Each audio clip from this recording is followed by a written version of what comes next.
منڈی بہاودین میں 9ویں محرم الحرام کا مرکزی جلوس محلہ صوفی پورہ میں پیر بھگے شاہ کی حویلی سے برآمد ہوا۔ سیکیورٹی کے فل پروف انتظامات، تمام داخلی راستے سیل کر دیے گئے۔ سی سی ٹی وی اور ڈرون کیمروں سے جلوس کی نگرانی، ضلع میں موبائل سروس بند کر دی گئی۔ گوٹکی میں ڈھرکی قومی شاہراہ پر ٹرک کھڑے ٹریلر سے ٹکرا گیا، ڈرائیور سمیت 3 افراد جاں بحق۔ پولیس رائے کے مطابق آئل ٹینکر کے لیک ہونے کے باعث قومی شاہراہ پر ٹریفک جام تھی۔ راستہ لینے کی کوشش میں پیچھے سے آنے والی تیز رفتار ٹرک کھڑے ٹریلر سے ٹکرا گئی۔ سوابی کے نواحی گاؤں جلسی میں نامعلوم افراد نے 3 نوجوانوں کو قتل کر دیا۔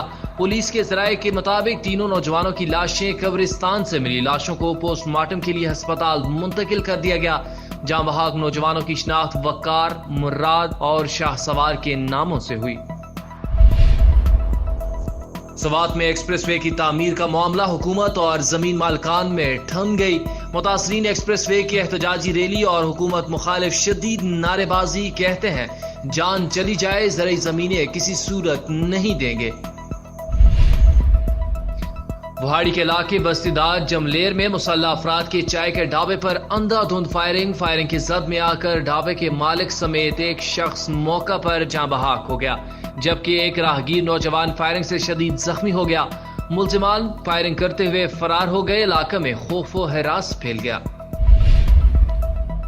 پھالی کے علاقے لیدر کے قریب تیز رفتار لوڈر وین کی سائیکل سوار کو ٹکر، سائیکل سوار محمد مہدی موقع پر جاں بحق ہو گیا۔ راجن پور میں کوٹ مٹن دربار فرید کے مزار شریف کو غسل دے دیا گیا۔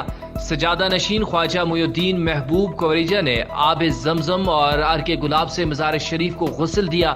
سینکڑوں عقیدت مندوں کی حاضری، ماحول معطر ہو گیا۔